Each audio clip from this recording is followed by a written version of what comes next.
오늘은 눈에 관한 이야기부터 시작하고자 합니다. 잠자리의 눈은 참 신기하게도 사방을 다 볼 수 있다고 합니다. 360도를 본다 그러죠. 그런데 사람에게 잡히는 걸 본다면 눈에 보이는 것이 전부는 아닌 것 같습니다.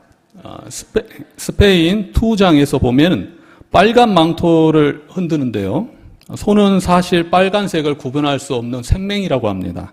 소는 빨간색과 녹색을 구분할 수 없고 주로 파란색과 노란색 정도만 인식한다고 그러죠. 그런데 그 소가 빨간 망토에 움직이는 것은 바로 그 망토의 움직임 때문이라고 그렇게 말하고 있습니다. 제가 처음 시작하면서 이렇게 눈에 대해서 시작하는 것은 우리는 무엇을 보느냐에 따라서 인생이 달라집니다.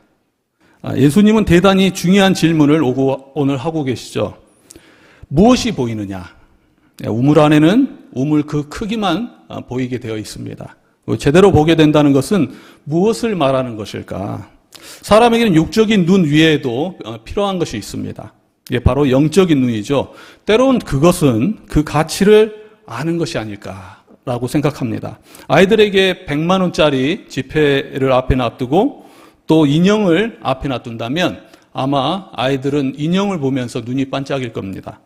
그 가치를 모르기 때문이라는 거죠. 100만 원의 가치를 모르기 때문이라는 거예요. 그것처럼 보는 만큼 보게 된다는 거죠. 천국을 아는 사람들은 또 천국을 또 소망할 수 있습니다. 그만큼 영적인 눈이 튀어있기 때문이라는 것입니다. 유대인들에게 있어서 메시아가 오면은 맹인을 고칠 것이라는 예언이 있었습니다. 이사야 35장 5절의 말씀에서 그때 맹인의 눈이 밝을 것이며 라고 예언의 말씀이 있기 때문이죠. 맹인 치유는 유대인들이 죽은 자를 살리는 것보다 더 어렵다 그렇게 여기기도 했습니다. 주님께서 우리에게 예수 그리스도를 올바르게 바라볼 수 있는 영적인 눈을 주지 않았다면 우리는 아직도 죄악의 길을 걷고 있을 것입니다. 예수님께서 담메색에서 바울을 만나주시지 않았다면, 그리고 바울에게 보여주시지 않았다면 그는 여전히 기독교인을 박해하는 잘못된 길을 걸어가고 있었을 것입니다. 언제나 하나님께서는 우리의 눈을 열어주셨기 때문에 우린 구원을 얻었고 바른 진리의 길을 갈 수 있는 것입니다. 그렇지만 예수 그리스도를 영접한 우리들은 여전히 부족하고 나약하다는 사실입니다. 때론 주님께서 은혜를 주셨지만 그 은혜를 깨닫지 못하고 나아갈 때가 있다는 거죠. 그럼에도 불구하고 예수님께서는 우리를 그 부족한 가운데에서 계속 말씀하시고 인도하고 계시다는 사실이에요. 예수님은 맹인에게 먼저 눈에 침을 뱉었고 안수하셨습니다. 그리고 물으셨습니다. 무엇이 보이느냐? 희미하게 보인다고 대답을 했습니다.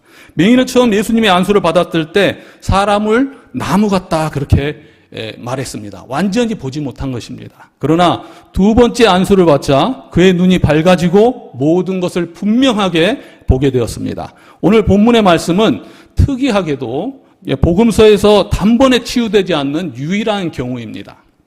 그런데 주님은 분명히 한 번에 치유하실 수 있는 분이십니다. 그렇게 전능하신 분이시지만 왜 한 번이 아닌 두 번에 걸쳐서 이렇게 맹인을 치료하셨을까? 그것은 아마 이 두 번이라는 것에 굉장히 의미가 있을 것입니다. 오늘은 그것에 대해서 알아가는 시간이 됐으면 좋겠습니다.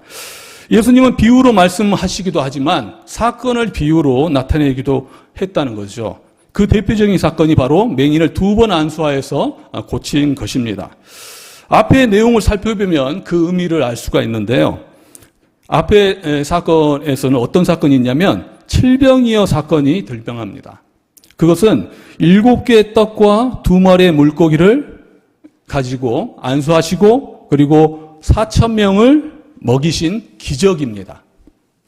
그 굉장한 기적을 보이신 이후에 예수께서는 배를 타셨습니다. 제자들과 배를 타셨고 그 배에는 떡 하나밖에 없었습니다. 이때 예수님께서는 바리새인의 누룩과 헤롯의 누룩에 대해서 경고의 말씀을 주십니다. 근데 이때 제자들이 그 경고를 오해를 한 거예요. 마가복음 8장 17절의 말씀을 보면 이렇게 나옵니다. 그 오해에 대해서 예수님은 책망하시죠. 예수께서 아시고 이르시되 너희가 어찌 떡이 없으므로 수군거리느냐. 아직도 알지 못하며 깨닫지 못하느냐. 너희 마음이 둔하냐. 너희는 왜 떡이 없음을 오해하고 있느냐. 그 책망이 아님에도 불구하고 너희들의 영적인 성장이 왜 이렇게 둔하냐라고 말할 수 하고 계시는 거야. 질병이어라는 믿기지 않는 기적을 경험하고 그 배 안에 예수님께서 함께 타시고 있음에도 불구하고 떡이 하나밖에 없다는 것을 책망하고 있다고 그렇게 생각한 거예요. 예수님께서는 얼마든지 기적을 일으켜서 그 배 안에서도 분명히 그 제자들을 배불리 먹으실 수 있는 그러한 분이십니다. 그 많은 기적을 보았음에도 불구하고 떡 하나쯤은 금방 만드실 수 있는 분임에도 불구하고 그것을 그들은 잘못 해석하고 있다는 거예요.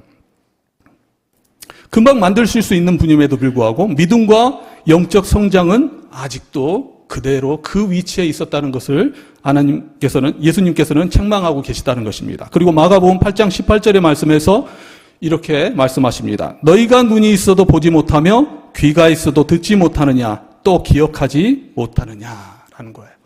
그리고 마가복음 8장 21절의 말씀에서 이르시되 아직도 깨닫지 못하느냐 하시니라. 그럼 예수님께서 벳사다에서 맹인을 2번 눈을 뜨게 하셔서 밝게 보이신 사건을 통해서 우리들에게 말씀하시고자 하는 것은 무엇일까? 차근차근 우리가 풀어갔으면 좋겠습니다. 첫 번째는 하나님의 뜻의 깨달음이라는 거죠. 하나님의 뜻의 깨달음이라는 거예요. 그들은 예수님이 하시는 일을 목격했습니다. 칠병이의 사건을 목격했습니다. 그러나 그 의미를 완전히 깨닫고 있지는 못했다는 거예요. 예수님께서 원하셨던 것은 칠병이어라는 그 기적을 통해서 그들이 배불리 먹는 것뿐만 아니라 그를 통해서 영적으로 성숙한 시선을 가지기를 원하셨다는 것입니다. 제자들의 그런 시선을 가지기를 원했었지만 그들은 깨닫지 못했다는 거예요. 그런데 놀랍게도 이 칠병이어 사건처럼 이런 기적을 일으켜준 사건은 이번이 처음이 아니었다는 것입니다. 떡과 물고기로 먹이시고 말씀하셨던 사건이 이번이 처음이 아니었다는 거예요. 여러분도 잘 알고 있는 사건입니다. 바로 오병이어의 기적이었다는 거죠. 칠병이어는 이것의 2번째였다는 거예요. 오늘 2번을 강조하고 있는 2번째였다는 것입니다. 그런데 이 두 사건 사이에는 차이가 있습니다. 오병이어 기적 이후에는 제자들이 벳사다로 건너가려고 했으나 풍랑이 그들을 가로막았습니다. 벳사다로 건너갈 수 없었다는 거죠. 그때 예수님께서 무리를 걸어오시는 장면이 나온다는 거야. 결국 그들은 건너가지 못했습니다. 그리고 반면에 이 2번째 사건, 칠병이어 이후에는 별다른 장애 없이 벳사다로 건너가게 됩니다. 그리고 맹인을 치유하는 사건이 일어났다는 거야. 거기에는 분명한 예수님의 메시지가 있었다는 것입니다. 이것은 분명한 2번째였습니다. 그리고 벳사다의 목적지로 가지 않고 칠병의 기적 이후에는 벳사다의 목적지에 도착했다는 거예요. 마가복음 6장 52절에서 오병이어 기적 이후에 바다를 건너지 못하자 예수님께서는 이렇게 말씀하십니다. 이는 그들이 그때 떡 되시던 일을 깨닫지 못하고 도리어 그 마음이 둔하여졌음이리라. 이러라 그랬습니다. 이것이 예수님께서 벳사다가 아닌 다른 땅에 도착하신 이유예요. 건너지 못한 이유인 것입니다. 즉 기적을 보고도 예수님의 참된 의미를 이해하지 못하기 때문에 벳사다로 가는 것을 막으셨다는 거예요. 그 목적지로 가는 것을 막으셨다는 거예요. 그렇지만 2번째에 건너시면서 칠병이의 사건 이후에 벳사다에서 그러한 맹인을 2번에 걸쳐서 고치시는 기적을 보여주셨다는 것입니다. 이것은 단순히 기적을 경험한 것이 아니라 그 기적을 통해서 주시는 하나님의 뜻을 깨닫고 또 믿음으로 나아가는 것이 얼마나 중요한가를 보여주고 있다는 거야. 한 번의 실패 이후에 칠병이어 사건 이후에는 제자들이 별다른 어려움을 겪지 않고 벳사다에 도착했던 것처럼 완전히 명백하게 눈을 뜨게 하는 2번째의 이러한 사건을 보여주셨다는 거예요. 우리는 종종 신앙생활을 하면서 오병이어 이후에 제자들처럼 주님의 인도하심을 받고 때로는 기적을 경험했음에도 불구하고 그 의미를 깨닫지 못할 때가 있습니다. 영적으로 도리어 어두워질 때가 있다는 말입니다. 그러나 하나님께서 우리를 계속하여 인도하여 주실 때 우리는 점차 칠병이 이후에 베드로의 유명한 아주 위대한 고백이 나옵니다. 그 고백처럼 온전한 믿음을 가지게 된다는 거예요.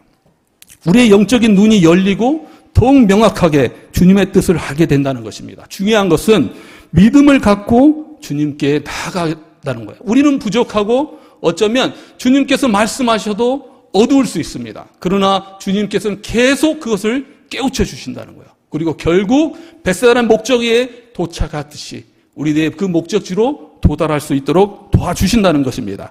여기에서 단순하게 2번이라고 나오는데 이것은 우리가 생활하면서 이러한 깨달음이 있습니다.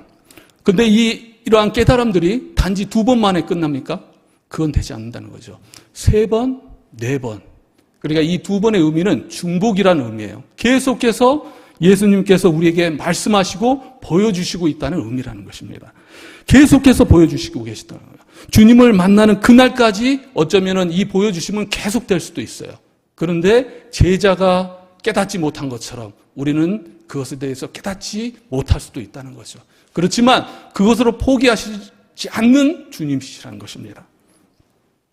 베드로는 그 뒤에 이러한 벳세다 사건이 있은 이후에 이렇게 고백합니다. 주는 그리스도시니까. 그런데 그 고백으로 완전히 모든 제자들의 영적인 성장이 이루어지게 되었을까? 또 그건 아니었다는 거예요. 예수님께서 마가복음 8장 31절에서 그 베드로의 고백을 듣고 이렇게 말씀하십니다. 인자가 많은 고난을 받고 장로들과 대제사장들과 서기관들에게 버림받아 죽임을 당하고 사흘 만에 살아나야 할 것을 비로소 그들에게 가르치시되. 근데 그렇게 위대한 고백을 했던 베드로가 예수님을 붙잡고 이 말씀을 듣자마자 항변을 하기 시작합니다. 그때 예수님께서 타타나 물러가라 그렇게 말씀하시죠. 우리의 사람들의 영적 시선은 이렇게 나아갈 수 있다는 거예요. 그렇지만 그 뒤에도 계속 예수님께서는 보여주십니다. 예수님께서는 베드로를 꾸짖는 장면이 나오죠. 베드로는 고백했지만 영적으로 확실히 보지는 못한 상태였다는 거예요. 이 구절은 단순히 당시 제자들만을 향한 말씀은 아닙니다. 현재의 믿음의 성숙과 이해를 향해서 나아가는 우리 모두에게 주는 교훈이라는 것입니다. 신앙의 여정에서 사람들은 종종 하나님의 뜻과 그분의 일하심을 온전히 이해하지 못하고 의심하거나 불확실해할 수 있지만 예수님께서는 더욱 깊이 깨달음을 주신다는 거예요. 또 하나님의 뜻을 이해할 수 있을 때까지 계속 반복해서 우리들에게 말씀하시고 보여주시고 있다는 것입니다. 그리고 우리는 그 가운데에서 도리어 이렇게 성장하고 순종하면서 나아갈 수 있다는 거죠. 이게 첫 번째 예수님께서 벳세다 사건을 통해서 우리들에게 보여주신 것입니다. 두 번째는 인도하심이라는 거죠. 하나님의 인도하심이라는 것입니다. 맹인이 처음에는 흐릿하게 보였지만 예수님을 계속 신뢰하면서 기다릴 때 그런 완전한 시력을 얻을 수가 있었습니다. 명백히 볼 수가 있었다는 거죠. 마찬가지로 우리도 영적으로 처음에는 부분적으로 볼 수 있습니다. 그리고 계속 예수님과 동행할 때 점점 더 분명하게 하나님의 뜻을 알게 된다는 거죠. 이것은 도리어 또 예수님께서 이끄시는 인도하심이라고 볼 수 있다는 거예요. 어쩌면 하나님이 계시기 때문에 우리가 실패했음에도 불구하고 그 실패 또한 하나님께서 인도하고 계시다는 것입니다. 벳세다로 갈 수 있었지만 폭풍우를 만나서 그들은 가지 못했습니다. 그 가운데에서 예수님께서는 또 칠병이의 사건을 통해서 그들을 벳세다로 인도하셨던 것처럼 끊임없이 그들을 계속 인도하시기 위해서 실패에서 불구하고 그 가운데에서 인도하고 계시는 하나님이시라는 거죠. 여전히 하나님께서는 우리의 계획을 가지고 계시고 인도하고 계시다는 사실입니다. 그 가운데에서 우리가 더욱 하나님과 또 하나님의 계획을 알기를 원하신다는 거죠. 그런데 우리는 무지 속에서 때로는 헤맬 때가 있다는 거예요. 마치 오병이의 기적을 경험하고도 영적으로 둔하여져서 폭풍우를 만났을 때 그들의 영적인 눈을 가리는 폭풍우가 있었듯이 눈을 가리는 폭풍우가 있었듯이 우리는 때로는 예수님의 말씀에도 불구하고 성경의 말씀에도 불구하고 선입견을 가지고 그러한 폭풍우를 또 만날 때가 있습니다. 이게 정말 가능할까? 두려움과 의심으로 또 나아갈 때가 있습니다. 하나님의 그 말씀의 인도하심을 우리 스스로가 장애가 되어서 막을 때가 있다는 거죠. 아무리 좋은 계획이 있어도 내가 할 수 있을까? 자신감 부족이 도리어 걸림돌이 될 수도 있다는 거예요. 저는 생각해 봅니다. 과연 내가 이 제자들보다 더 뛰어난 지혜를 가지고 있을까? 우리가 제자들의 상황이었다면 옳은 판단을 내릴 수 있었을까? 사람은 누구나 하나님 앞에서 이렇게 무지한 존재일 수밖에 없다는 거죠. 그럼에도 불구하고 여전히 하나님께서는 말씀하시고 우리의 길을 인도하시고 계시다는 거예요. 여전히 기적과 깨달음을 주셨지만 우리는 무지할 수 있습니다. 그렇지만 계속해서 알려주고 계시다는 거죠. 마가복음 8장 26절에서 이렇게 말씀하십니다. 예수께서 그 사람을 집으로 보내시며 이르시되 마을에는 들어가지 말라 하시니라. 벳사다의 기적이 있은 후에 그가 마을로 들어가는 것을 막으셨습니다. 숨기셨다는 거죠. 때로는 이렇게 하나님의 뜻을 숨기실 때가 있다는 거예요. 그러나 그것은 우리의 부족함 때문이지 하나님의 계획이 완전하지 않기 때문은 아닙니다. 하나님의 계획 따라 분명히 움직이고 계십니다. 하나님의 인도하심은 이런 경우에도 계속되고 있었다는 거죠. 하나님은 그 목표를 향해서 예수님을 십자가로 인도하고 계셨다는 거예요. 그 계획대로 이루고 계셨다는 것입니다. 그러나 우리는 그 가운데에서 무시할 수 있다는 거죠. 그렇지만 그 가운데서 포기하지 않으시고 우리와 함께 그 인도하심으로 가신다는 거예요. 오스왈드 챔버스 주님의 나의 최고봉이라는 책에서 보면 하나님의 인도하심에 대해서 마치 안개 같다라고 그렇게 표현한 글이 있습니다. 제가 한번 읽어보겠습니다.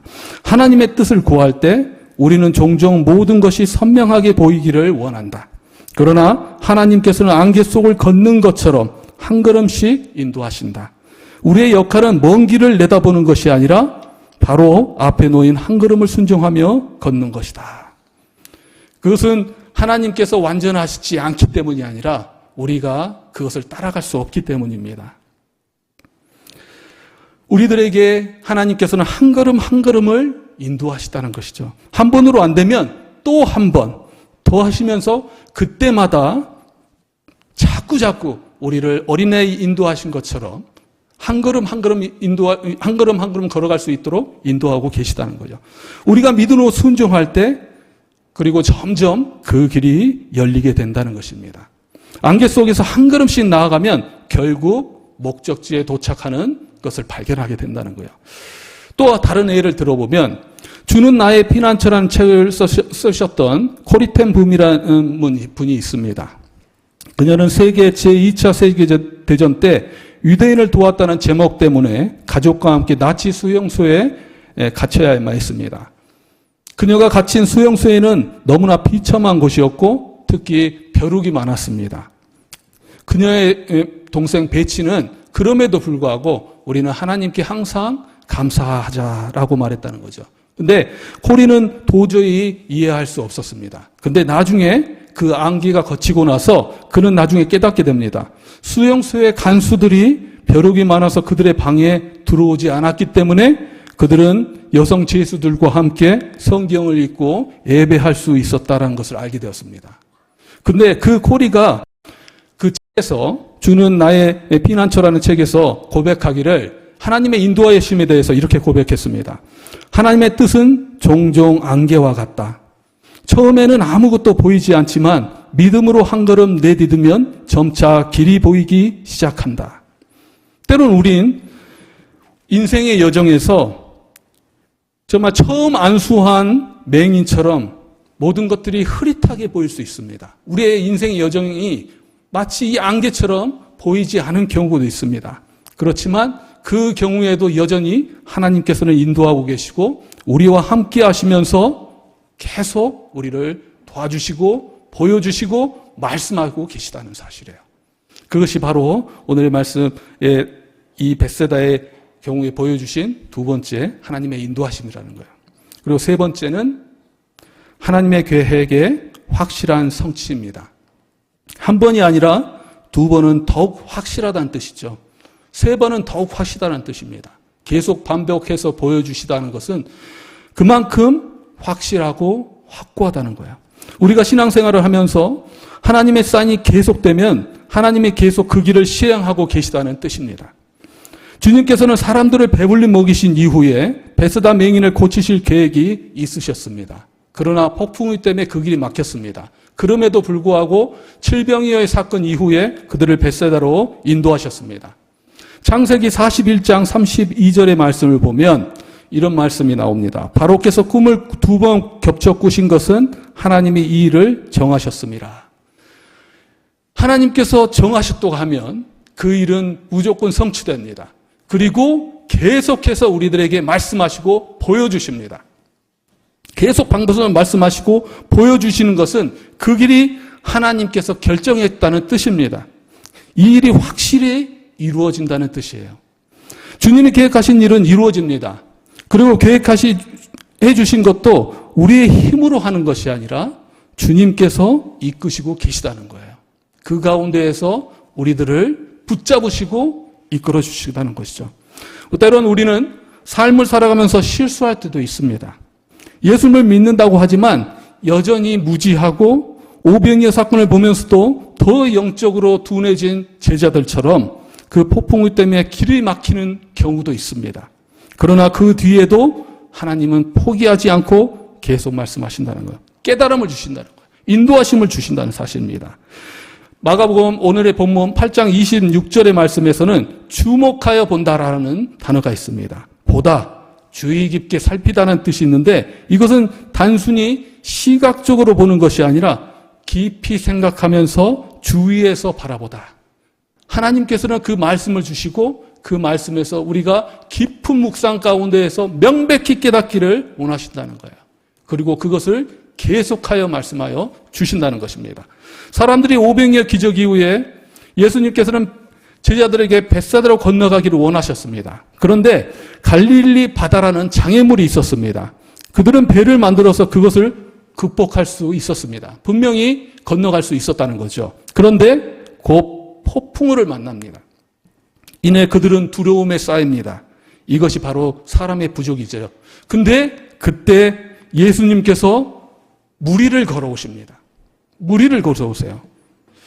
그리고 어떤 장애도 없이 바다를 건너서 벳사이다로 바로 가실 수 있었습니다. 예수님께서는 분명히 바로 가실 수도 있었어요. 계획한 모든 것을 단번에 이루실 수 있는 분이십니다. 그러나 왜 예수님께서는 멈추어서 벳세다로 향하지 않으셨을까? 오늘 말씀에서 마가복음 6장 48절의 말씀을 다 같이 한번 읽어보도록 하겠습니다. 시작. 바람이 거스름으로 제자들이 힘겹게 노젓는 것을 보시고 밤 사경쯤에 바다 위로 걸어서 그들에게 오사 지나가려고 하시매. 지나가려고 하시매. 저는 이 말씀을 읽고 지나가려 하신다? 어떻게 예수님께서 이 제자들이 폭풍우를 만났는데 그냥 지나가려 하실까? 저도 이 말씀에 대해서 오해를 했었습니다. 그리고 말씀을 연구하는 중에 이 말씀이 무슨 뜻인지 그리고 저는 은혜를 받게 됐습니다.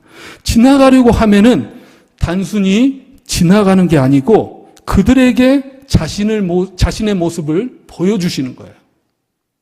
마치 무대 앞에 관객들을 앉혀놓고 자신을 보여주는 것입니다. 아주 중요한 장면을 슬로우 비디오 보여주듯이 그렇게 중요한 장면을 보여주시는 거예요.